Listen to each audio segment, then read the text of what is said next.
vuelta, muchas gracias por acompañarnos. Este domingo 29, segundo y último debate presidencial entre Keiko Fujimori y Pedro Pablo Kuczynski, o en el orden que usted desee, se va a realizar en Lima, luego del que ocurrió en Piura, 2 semanas atrás, el de técnicos, ¿no?, de equipos de gobierno en Cusco. Importante, sin duda, lo que va a ocurrir, usted no se lo puede perder a través de esta señal y, cómo no, TV Perú. Para hablar del tema, lo que se viene, el debate, pero también del Congreso, porque él ha sido oficial mayor del Parlamento Nacional, nos acompaña José Echevasco. José, bienvenido. Gracias. Muy buenas tardes, gracias por estar aquí. Gracias. Vamos a hablar del debate, porque también tú analizas estos temas de la política y la coyuntura, y tu experiencia además te dan la autoridad. Pero aprovecho para preguntarte por el Congreso.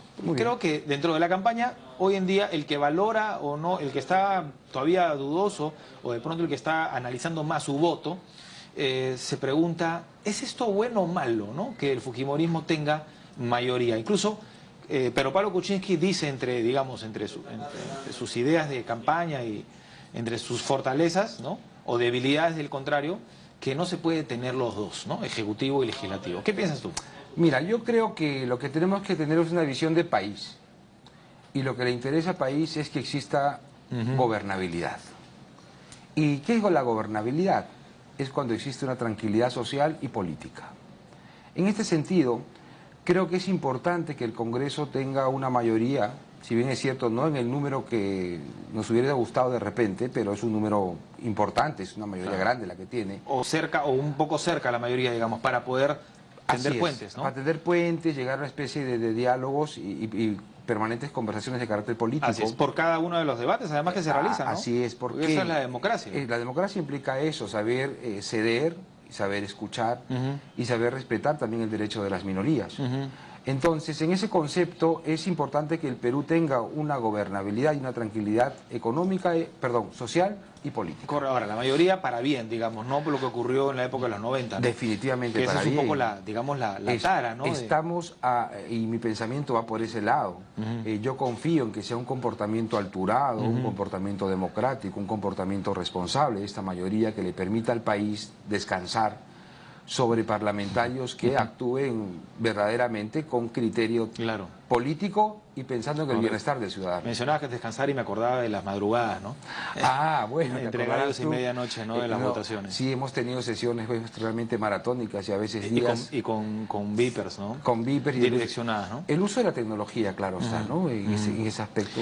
Ahora, José, efectivamente, yo también soy optimista de que lo que vaya a pasar va a ser para bien. Claro. Y que, así como Alan García Pérez, Keiko Fujimori, si es que ella es elegida, quiera reivindicar, digamos, a su padre y a su familia, ¿no? En ese sentido, este Congreso tiene una gran tarea, ¿no? Sí. El derrotero tendría que ser ese, a partir de el 26 de julio. En el compromiso de Keiko, ella dice, no voy a utilizar, digamos, los poderes, ni voy a manipular la institucionalidad, incluso voy a entregar las comisiones de fiscalización y las investigadoras a la oposición. Sí, esto sin duda es saludable, ¿no? Es muy saludable, pero en el análisis algo que has tocado muy importante. Keiko Fujimori, como mamá que tiene niñas, yo creo que no va a querer que sus niñas carguen con la mochila de la madre como ella ha tenido que cargar con la mochila del padre. Y yo confío en que ella va a hacer las cosas bien. ¿Y qué implica hacer las cosas bien en el gobierno? Implica ser democrática, implica establecer criterios técnicos con políticas de Estado, con gran beneficio social, e implica democratizar las decisiones también, y esto hablando ya del Parlamento Nacional. Y defender la institucionalidad, ¿no? Definitivamente. El Congreso es bien difícil, es complicado. Bien complicado. El hecho de haber anunciado que va a ceder las presidencias de las comisiones de fiscalización, inteligencia y otras más para poder generar un equilibrio interno y sobre todo respetar el derecho de las minorías, a mí en lo personal me da garantía de que debemos tener, en teoría, un buen gobierno. Ahora, veamos el otro lado, ¿no? Lo que sí me parece preocupante es que esté atomizado, digamos, el voto opositor, ¿no? O supuestamente opositor, hasta hoy es así. La primera minoría es pequeña, ¿no? Claro. Que es Frente Amplio, ¿no? Así es. ¿Y cuántos congresistas va a llevar? ¿20? 22. Es poco. Es poco. En eso me preocupa más que el otro, de repente, claro, ¿no? Pero en alguna oportunidad alguien me dijo, Pepe, no hay que tener, no, escucha estas frases, ¿ah? No temas usar el poder que el poder te da. En clara alusión a que es la voluntad popular la que te da el poder. Exacto, exacto. Entonces, lo importante en estos momentos políticos para el país y de cara al nuevo Congreso es que sobre todo se deben respetar el derecho de las minorías. ¿Qué significa esto? El uso de la palabra, la participación en la toma de decisiones, la participación permanente en los criterios legislativos, pero también implica hacer importantes reformas, como cuáles, por ejemplo. La reforma a la función de representación. Creo que esta mayoría parlamentaria debe apuntar a establecer nuevos criterios para que la población se sienta representada. ¿El tema de las bancadas, señalas? Me refiero al tema de la participación de la ciudadanía en el Congreso. En el Congreso, perfecto. Y cómo la representación, en cómo los parlamentarios tienen que acercar al Congreso con el ciudadano. Y esto hay que hacerlo vía reformas. Reformas en los procedimientos legislativos, reformas en los aspectos de carácter de control y fiscalización del aparato público, pero también reformas en la representación. Hoy, nuestro Congreso tiene, digamos, participaciones muy individuales de los congresistas y no una participación corporativa del Congreso como para poder hacer sentir la voz de la población en el Parlamento, para lo cual yo propongo se cree una comisión de representación que permita hacer un seguimiento directo a todas las demandas de la población que hacen al Poder Ejecutivo. Claro, exacto. Porque no es es un encargo, digamos, ¿no? Ellos son los padres de la patria, los representantes del y los pueblo. Parlamentos modernos legislan menos y representan más y controlan más. Ahora, en este Congreso ha habido, me consta y lo he visto además, más representación, o sea, al menos más viaje de representación, que claro, no se ha visto reflejado de pronto en los proyectos aprobados. Ese es el gran bache que tiene esta función actualmente. Los parlamentarios viajan a su distrito electoral, perfecto. En ese viaje recogen las demandas de la población, perfecto. El problema es cómo canalizamos esas demandas. Ahora, ellos tienen representantes, quítame la duda, ¿ellos tienen representantes en sus regiones? O sea, ¿tienen un despacho en sus regiones? Todos generalmente abren oficinas de enlace. Correcto, de enlace. Con cargo a los gastos que el Congreso les otorga para establecer estos vínculos permanentes con sus representados, ¿no? Esto existe. Ahora, bueno, ya la mesa directiva sabemos que es un poco más complicada cederla, ¿no? Porque además es una cuestión de trámite para poder legislar.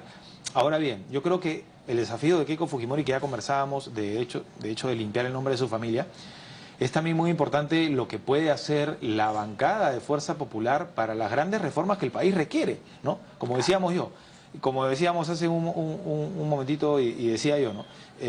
Para bien y no para mal. Claro. Porque se necesita. A veces sin mayoría no se puede hacer nada. Estás como que amarrado. De hecho, hay quienes consideran que este gobierno empieza a decaer cuando pierde su mayoría parlamentaria.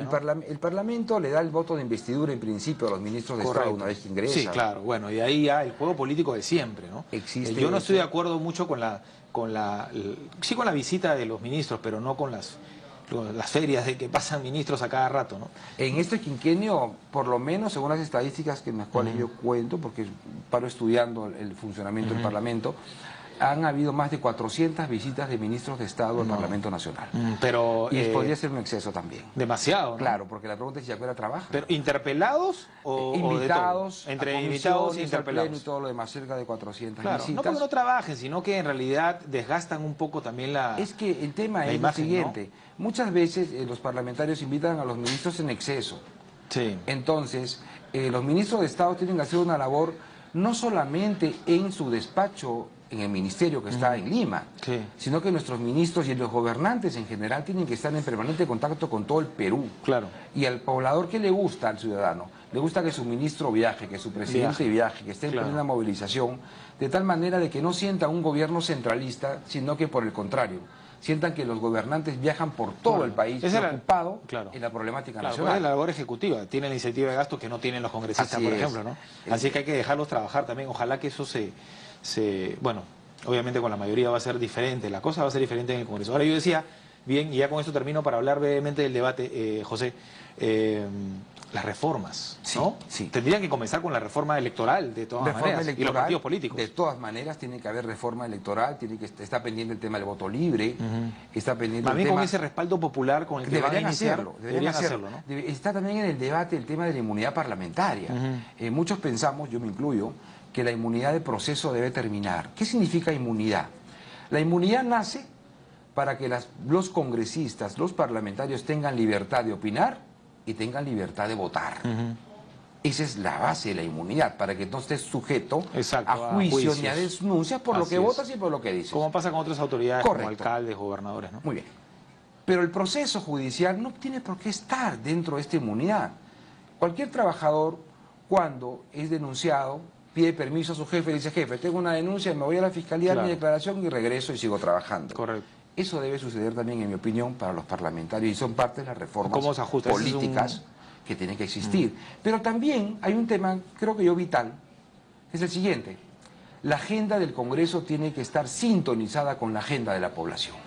Es decir, las leyes que se discutan en el Parlamento tienen que formar parte de las prioridades de la población. Por ejemplo, seguridad ciudadana. Y entramos al terreno del debate, si gustas, este domingo, que es un tema central. El tema de carácter del empleo, de la economía, el tema tributario. Entonces, son aspectos que la población percibe y desea que su Congreso se ocupe de ellos. Porque la principal función de un gobernante, ¿cuál es? Buscar la felicidad del gobernado.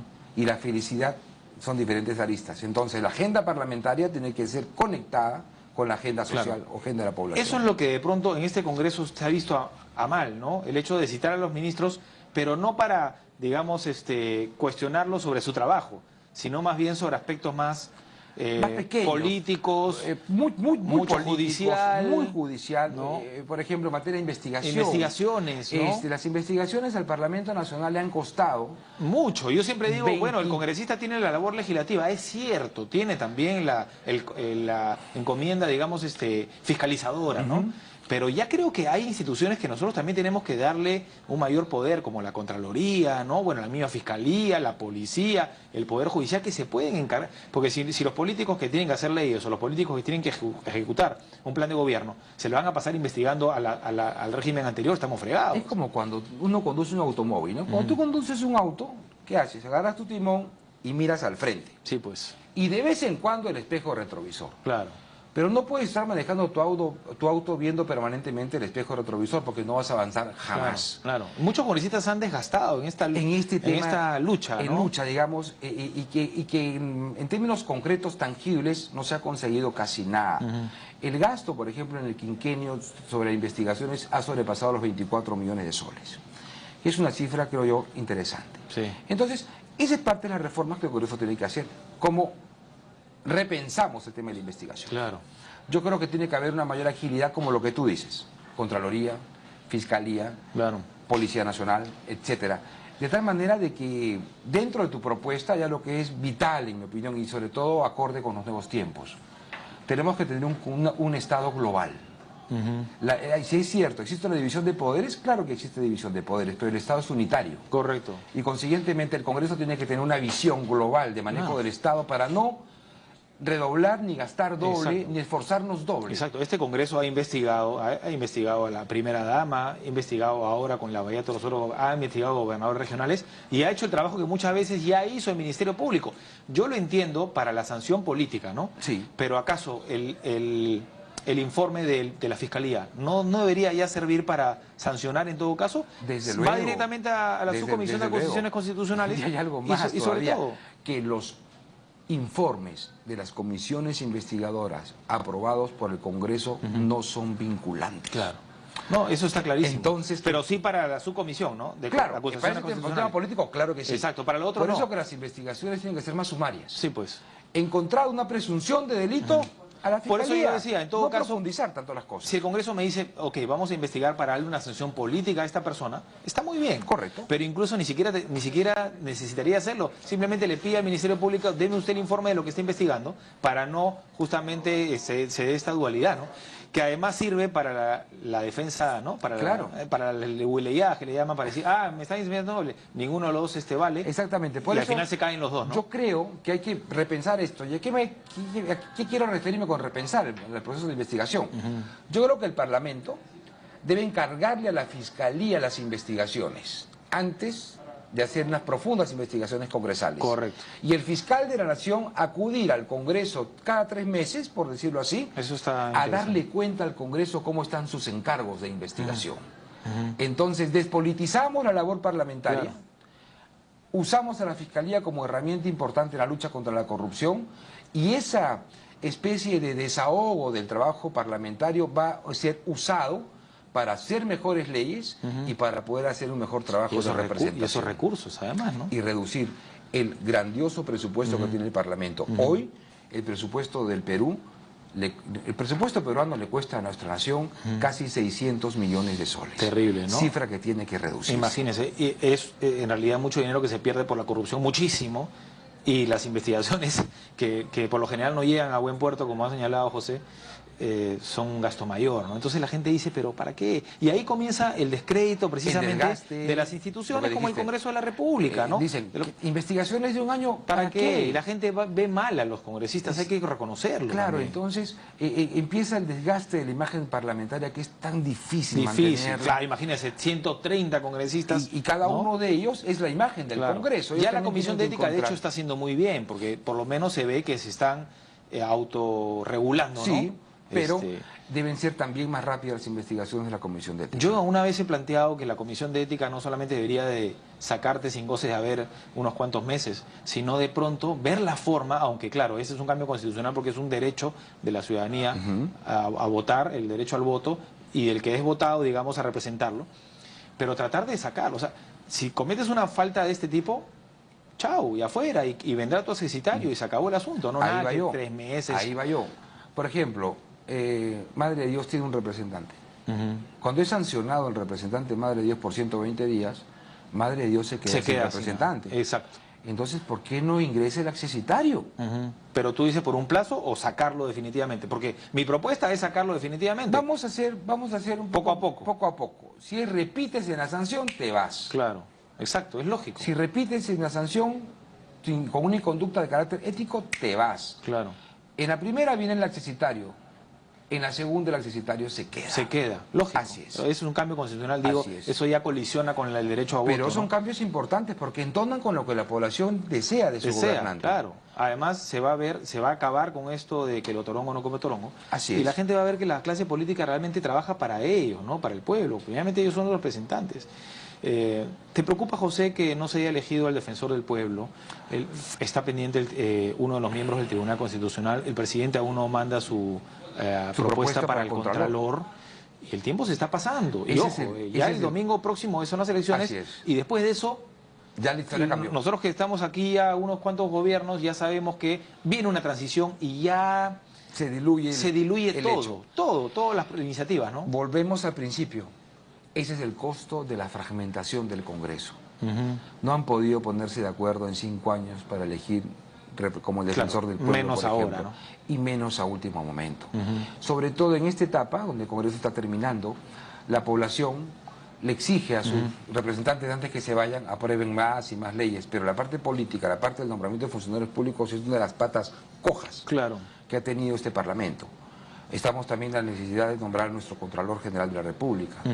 Y también por eso, creo yo... Que trasciende gobiernos. Hago el paréntesis porque es importante que el televidente lo sepa, que lo tiene que elegir el gobierno anterior, justamente para que no hayan después especulaciones. Malas interpretaciones. Por eso que este Congreso tiene que elegir al Contralor que va a auditar al siguiente gobierno. Correcto. Porque no es lo conveniente lo otro, porque se podría malinterpretar.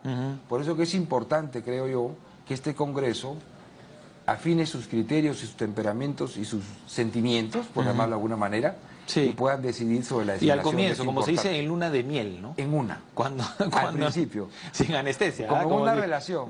Todo empieza bien cuando las cosas se hacen al principio con la confianza debida. Exactamente. Y eso es lo que necesitamos, que el país confíe nuevamente en su Parlamento. José, tenemos 2 minutos. Yo sé que al final, bueno, íbamos a hablar del debate, pero lamentablemente por la experiencia que tienes tú, yo sí quería abordar ese tema del Congreso porque es importante, ¿no? Como poder del Estado es lo que va a calmar los primeros meses de una época que se viene difícil porque el país en los últimos años se está polarizando, ¿no? Y hay que reconocer que así es. ¿Qué esperas del debate?